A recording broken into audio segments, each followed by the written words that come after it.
Good morning, legends. I hope you are doing very, very well here. We're back with Scoop for another one of these buy, hold, sell videos. A bunch of guys to go over in this one. Not too many sell potentials, but it's more like there's those fringe guys that you potentially might hold, or if you have a little bit in the bank, you could potentially upgrade to those guys.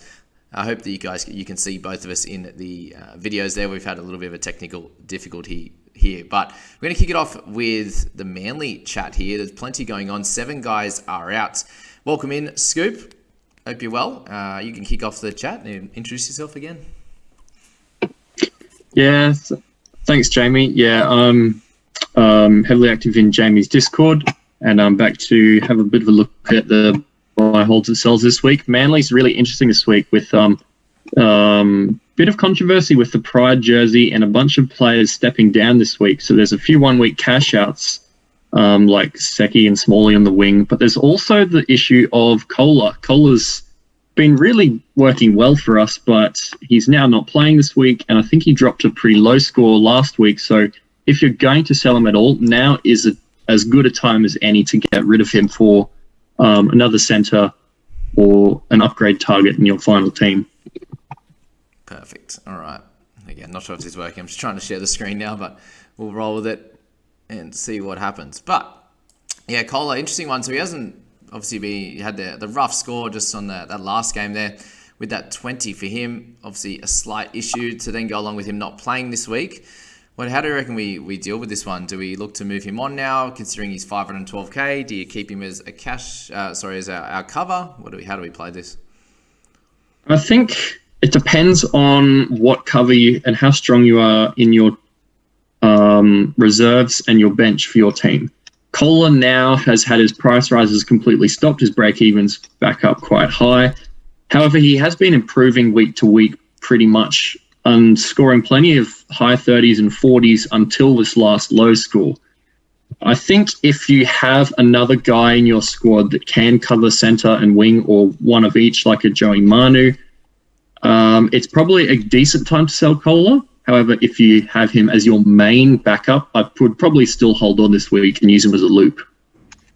Yeah, that makes sense. Yeah, if you can move him on for someone in that same position, that's better, then great. If not, probably just worth a hold and see what you can do. But yeah, I think our people squad or one of the teams is going to be struggling for an option here heading into this week with no cover. I believe it might be the people squad. So tough times there. But we move on to Mr. David Fifita, who definitely an interesting option, coming off 2 63s in a row. Yeah, 63 in both those games. It was a little bit of a slower start in that last game there, but ended up with the 25 tackles for 1 miss, which has been pretty standard for him this year. Actually hasn't been missing too many tackles, which is great. The run meters are semi there, but generally overall he's been just scoring really well when he gets that 80 minutes in the second row, which you see here 79, 85, and then 2 63s now. What are our thoughts on him? Do you just try and get him in your squad? Do you go for him? Do you go for Payne, Haas? We'll speak about both of them. It's probably going to be I think if you can only get one, it's probably safe to go Haas, because we know this year, when he's fully fit, he'll score you 65. That's it. End of story. David Fifita's had a little bit of issue whether he gets the ball or not, and sometimes he can go on a tear and get those 80s, but often he's not been quite getting 80 minutes, or he's been not receiving enough ball and sort of getting the odd 30 and 40 in there as well, which you would not really expect with Payne Haas. One thing I did pick up on last week, though, is I think he's moved over back to his favoured side.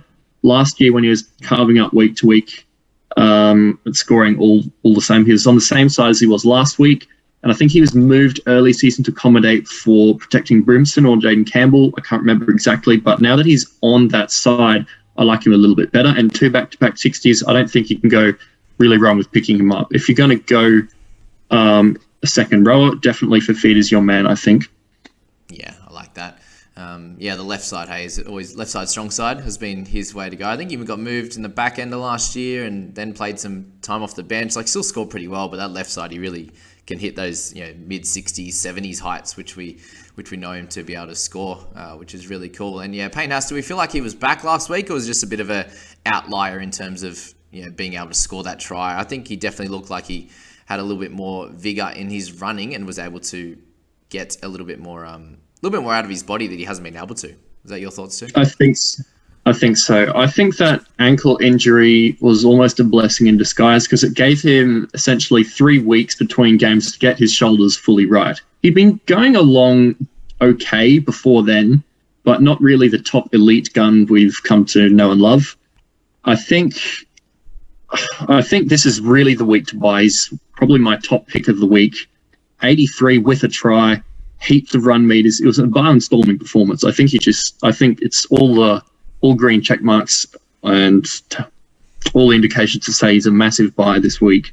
Yeah, a lot safer than Fifita, isn't he? So if you're sitting there, just picked up your 4 trades and you're looking to make one more upgrade in your guns, then Haas would probably be the way to go. And then Fifita would be secondary, I'd say, in this one. So clear out of those 2 guys and we move on to Cam McInnes. And we're looking at if he's going to be a hold this week at 669. So price just a little bit under that 50 mark. He did pick up 45 last week, and I was really singing his praises and hoping that he would continue with the form that he was showing at that point a minute, and just unfortunately got a little bit of an early mark, which cooked his score. Really, for me, with him, I'm just saying my little piece that if Finucane's out for the 3 weeks, you hold, and if he's not, then I can see that mid-40s to 50 kind of kicking on. He might score a 53 one week, a 45 the next, and be a little bit just underneath those top guys in the mid. So just base it off what the result is, which will be last night for Finucane. And if we've got that news and he's out, so it's an interesting one, isn't it? It was a bit of a head clash. So what do you think is going to happen on that one? Will he get off?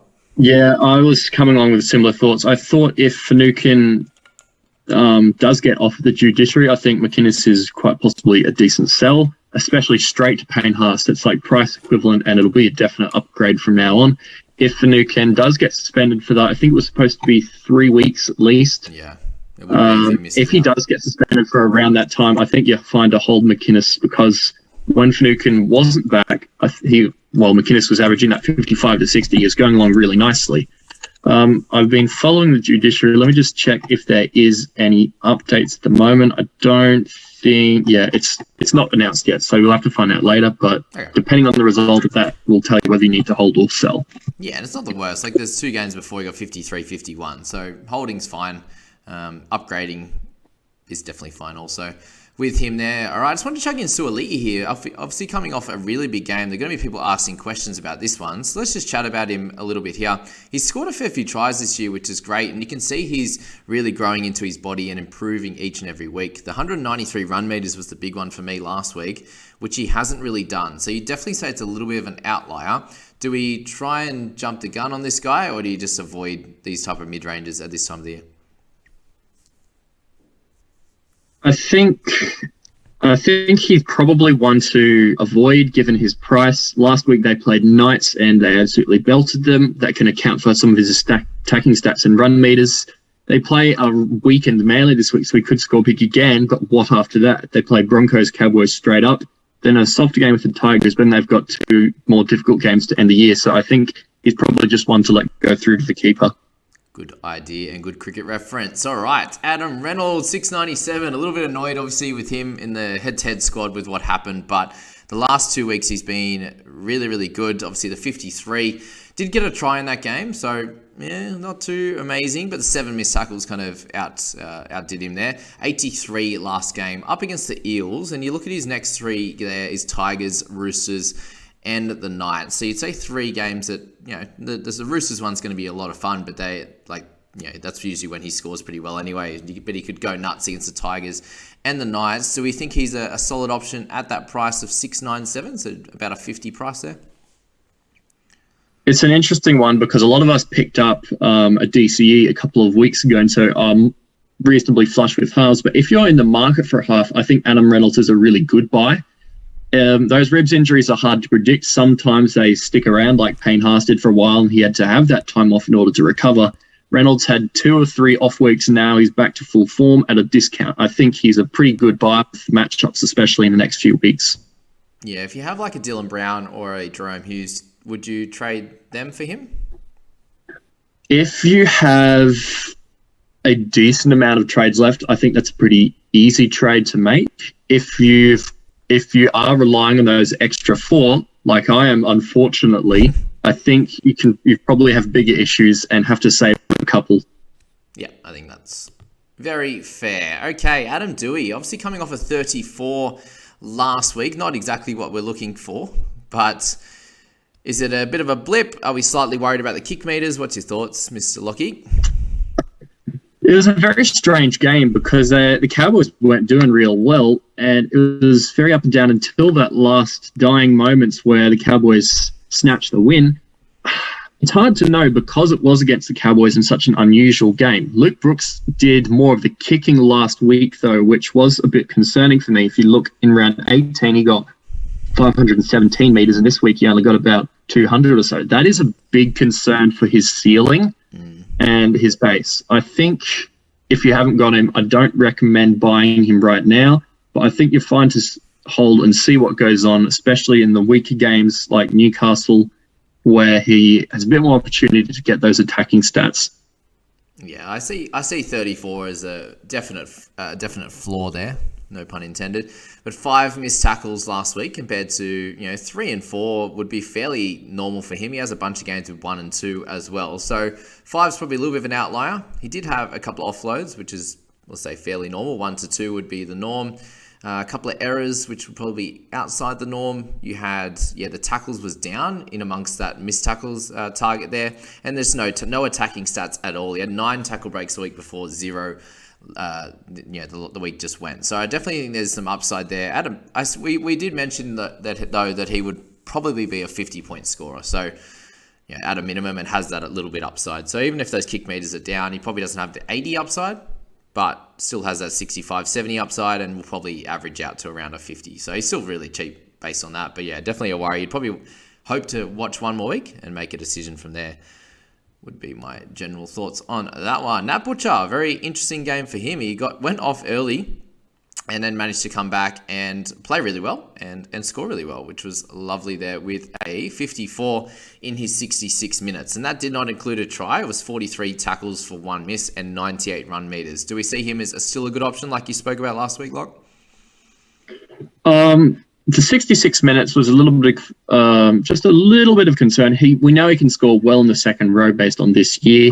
I think if he continues to have good minutes, especially close to 80, he should be fine. I'm just trying to see. That was the head knock. That was what. Yeah, HIA cleared. That was HIA affected. Really early in the game too, so that would have been a big worry for anyone who picked him up.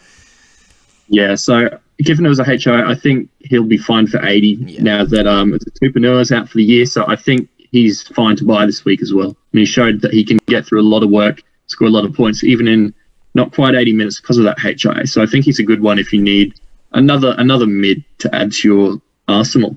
At a cheap price too. I suppose the other thing there is if you're finding it tough to get up to a Payne Haas or up to a Damien Cook, I know there's going to be a few of those types of questions. Harry Grant, maybe, if you're trying to upgrade Reed, then there's potential to downgrade one of your 600-ish type of players, the McInneses, those types of guys, down to a Butcher and upgrade elsewhere. Probably is a sneaky, interesting one as well. Again, if you've got 5 or 6 trades, probably the way to go. If you have 4, it's a bit touch and go, but definitely a decent way to get to one of those guns, I'd say there. Drinkwater, just coming off 2 lighter games there with the 23 last week and the 37 the week before. Did he have HIA as well, or did he get taken off when the hammer came on? I'm not too sure. If you click on that, if you have a look at that Tigers game, you should be able to see the interchanges. Does it say anything about HIA? Yeah, I'm not exactly sure. You can have a little quick look. I'll just speak about him anyway, but even if it was just a HIA, I don't believe it was, but the 37 the week before, the 23 last week. I don't think you can worry too much. You look at the scores before that, and he had 4 scores over 50. So this is normal for a wing fullback. I suppose the main worry for some people is that, he hasn't really done it too much before. Whereas you look at someone like Teddy, and it's like, it's fine. He has a couple of these light games, then he comes back and kills it. Cowboys are playing really, really well, and you get the Dragons and you get the Dogs the next few weeks. So I'm not too worried about them. They didn't play very well at all last week. So I think 37 will be normally that floor. You feeling the same, Lock? I think so. I think there's a bounce back week in order for the Cows this week. I think the Dragons need to watch out. Yeah, they play pretty well too, Dragons. So that'll be an interesting game actually. I know we pumped them last time we played them, but There you go. All right, Rob Jennings, we're getting into a couple of the cash outs to round out here. We've got 6 players to run through. Rob Jennings for the Penny Panthers, with Crichton being out. He does get a couple more games now, which is interesting. So 40 in round 18, when a lot of guys, a few people picked him up for sure. Not too many in the top 5,000, but a few randoms did.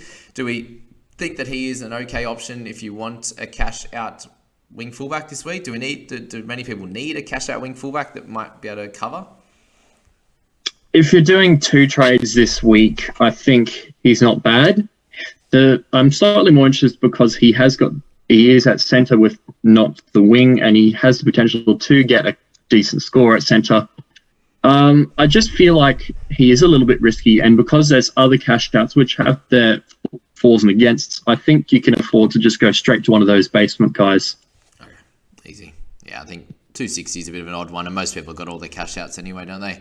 Val Holmes is a sneaky one at 609, the wing fullback centre combination, and has been playing awesome footy at centre, both for in Origin and also for the Cows. And you see 3 awesome scores over the last 3 weeks, plenty of goal kicking, and 3 tries over that time. So do we think that he has that sort of 40 floor now and potential for 60 or 70 upside, or are we potentially steering clear and putting up those the red lights, or this could be a trap?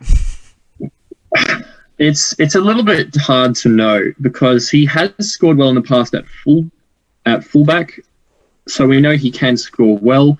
His draw is a little bit harder now that we've got that Tigers match out of the way, but you've still got those softer games with St. George, you've got Canterbury, you've got the Warriors, all in the next 4 actually. So although for the head-to-head grand finals it might give you a little bit of nerves, I think especially for the next few he'll be really powerful.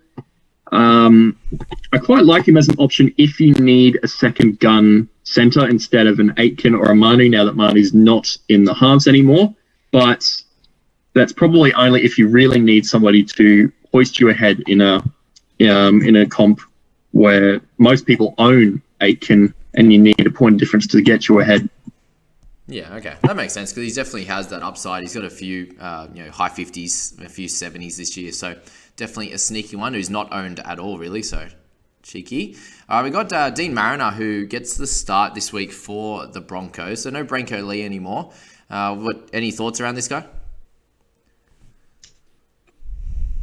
There's a bunch of 220 cash outs this week, and I think he's probably as good as any, especially up against the Tigers this week. He could fall in for a couple of tries or some attacking stats. So out of the guys that are floating around this week, I think he's probably one of the better ones. Even if he's just there for the 1 or 2 weeks, he'll score, I think, decently well for a cash out. And if you need to plug someone in a loop, he'll be an interesting option in the easy matchup this week. Yeah, okay. So it's more of a play around you might need some centre cover for Koula, and he comes up against the Tigers, who might be a slightly easier matchup, might get a meaty or 2. Okay, yeah, I think that's pretty simple. And there's a couple other guys for Manly, but this would probably be a better option with Manly having a bit of a tough one this week. Is that right? I think so. It's sort of a must-win game for both, which is pretty disappointing for Manly. Yeah, with disappointing for Manly fan because they're both floating around the bottom edge of the 8, and the team that wins this might basically push them into the top 8, and the one that loses might really struggle to get back in now. So for the Seagulls guys, I think the Roosters will be really revved up and trying to put a score on them. So I think going an easier matchup with Broncos versus Tigers is the way to go. However, you can go one of those others if you feel like it. Yeah, that seems pretty simple to me. Aaron Clark's the interesting one here. Actually, that price has gotten really ridiculous, actually. 608K after a couple of really good weeks. So we see him now get a 76 and a 58 the last 2 weeks. Do we see this a little bit like what's happened with Ryan Matterson, for example, in terms of just some real high PPMs that can't be sustainable? Or do we see him as an actual decent option this week? I'm interested in him because when Tino was injured and went to Origin, he moved to lock and Booth went to hooker. Now, last week, they had Tino starting at lock, but now they've actually switched it around and put Tino at prop and him at hooker instead, him at lock instead, sorry. So going forward, I think I heard that Holbrook made comments saying Booth is working into hooker role or larger minutes. So I think it's solidifying Tino to prop, Clark to lock, and Booth staying at hooker. So I think it's probably a really interesting option if you need hooker cover for the run home and you only have one, for example, and you don't want to go up to like a Robson or a Grant and don't have that money. He is very risky, but as you can see, he scores a lot better at lock than he does at hooker. Yeah, I agree. I don't mind that at all. When if you just have the one hooker or you're looking to move on from Reedy, it's definitely a risky one if you're going to straight sideways it, or if you're just looking for some cover in general, especially with Cotter not being back. He's on the extended, but a little bit of a worry with the hamstring one. I think Clark could be, he could win you a head-to-head matchup as well with that inflated 60 or 70, but he might get 35 one week too, right? So, definitely an interesting one there. Joshy Jackson, my personal opinion on him is that we look to hold him with him going back to the 13 position, even after that tough one last week. Do you feel the same way? I think so. I was sad to see Fatala Mariner out this week, but I think it's good news for Josh Jackson. So I think you can afford to definitely hold this week and reconsider next week. Yeah, the 31's not great. He'll lose a bit of cash, obviously, but his price is 636, so it's not going to be like 50k a week if he doesn't score super well. So, and owned by a decent chunk there. There's still 16.7% in the top 5,000. Got the dual position, so if he can, we've seen what he's been able to do at the lock position, the last year especially. So might be able to get a really good score or two out of him if he gets 80 minutes in that position. So I'll hold this week and go from there. 2 to go. Ryan Matterson's a sneaky weird one this week at 790. He's very, very expensive, right? He's priced pretty well at that 56 average.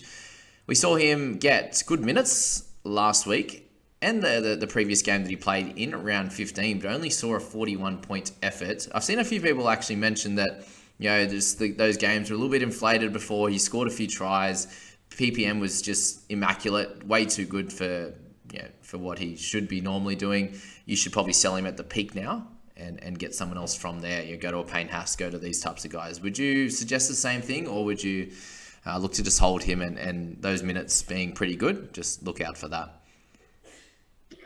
Yeah, it's also couldn't coincide with the Eels being in good form, like through rounds about 7-2 into the first bye. Eels were humming along. He was scoring tries. Everything was going right for him. So I think now with the Eels really stumbling lately, I think he's probably a decent one to move down to Payne Haas. It feels a bit like earlier in the season where some people are saying, we should probably sell Haas. No, he's got that injury and cash him down to like an Adam Elliott. I know a couple of people did at the top in there. They saved probably 300k from making that trade straight away instead of holding on to when he was below 700. So I think it's an interesting option and probably a good one if you have a couple of trades.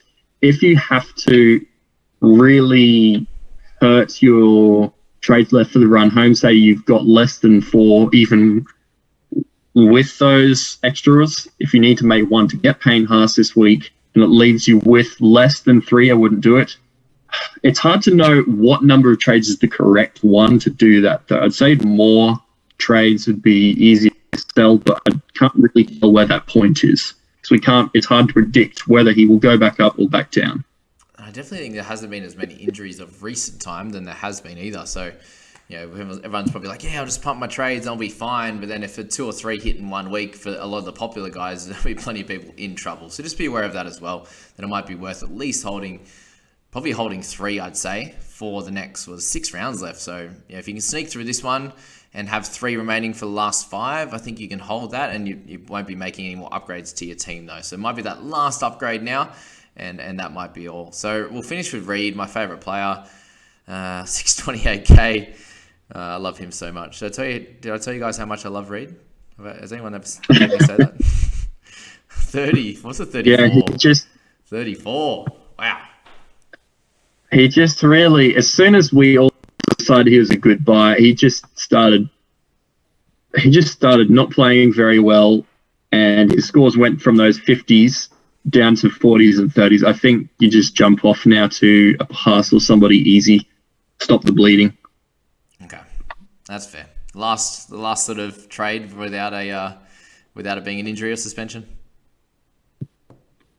that what you reckon? Yeah. Look, if it means you have no hooker cover left, if you sell him to someone who's not a hook and you don't, I would think twice if you've got low trades. Good idea. But if you have a couple of trades and can afford to bring in, say, Aaron Clark next week, if he scores another really good score at lock, I think you can sell. But if you're low trades and are not trading him to another hooker, I think it's difficult to make that move.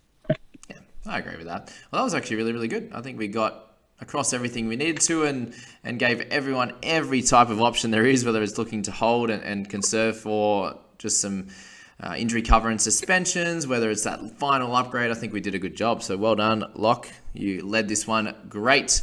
And let's hope sorry in advance for the video quality. I hope that it actually worked.